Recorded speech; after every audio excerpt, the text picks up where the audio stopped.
The man wore his peach sari with grace, the gold sequins embroidered along its train catching the overhead lights as he moved across the stage.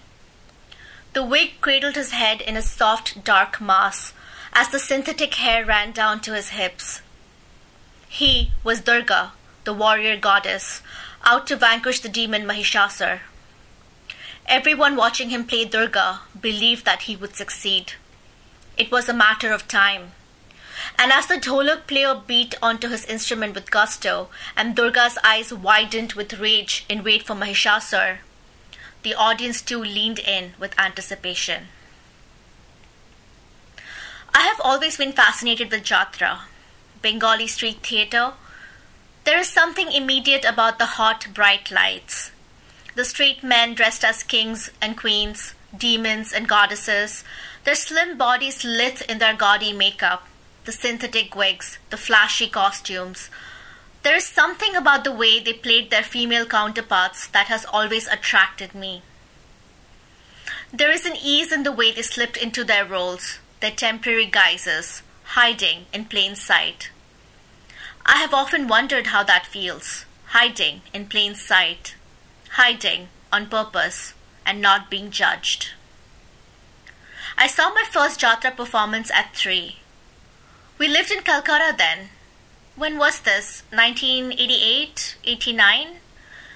We lived in an apartment in South Calcutta, not far from the railway station and the slum that lined the rail lines.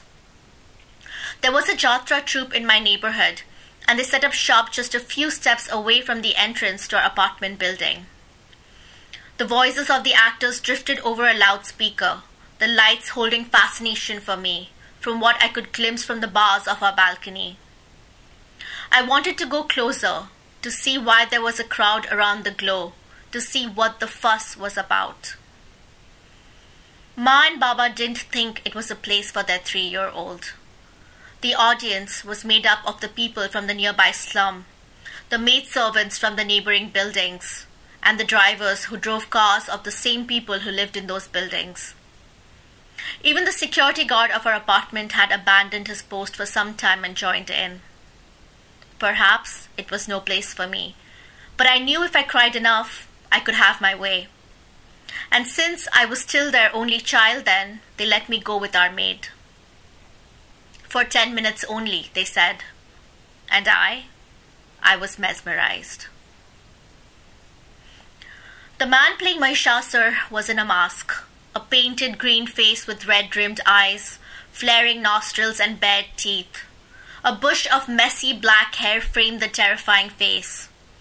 On his head was a fitted crescent crown, making his head seem much larger than it was. He jumped and leaped around Durga, taunting her. The beat of the dholak slowed and quickened in tune to his movements. The demon dodged the trident Durga pointed at him, its sharp tips missing him by inches each time. The stories played in Jatras are known ones, stories taken from Hindu mythologies, stories of kings and queens, of gods and demons, of good vanquishing evil. The most common story is of goddess Durga slaying the demon Mahishasur.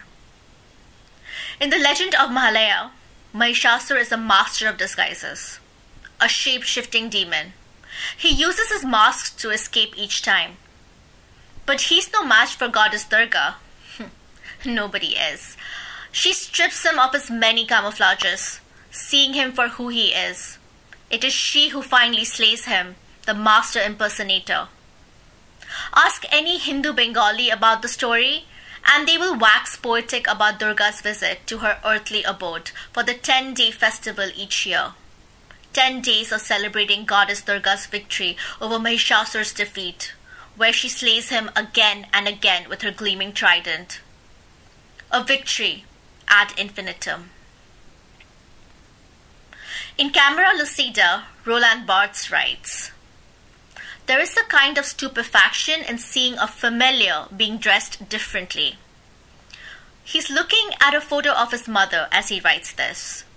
In this photo, his mother is a little girl, and as he stares at the photo, time collapses for him. He realizes that his mother is both the little girl as well as the woman who recently passed away.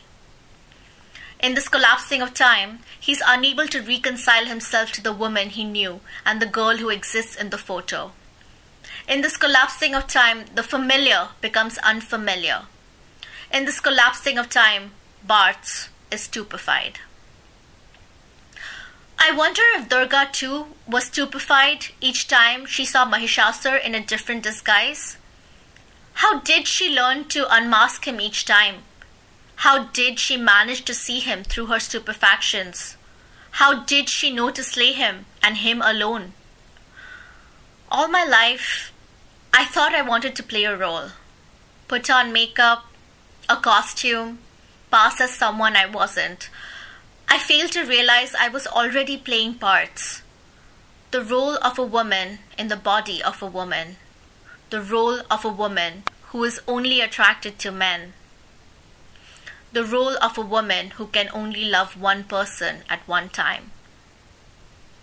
I want to find a way to slay my inner Mahishasurs, to remove my many masks, to stop being stupefied. I'm tired of hiding in plain sight.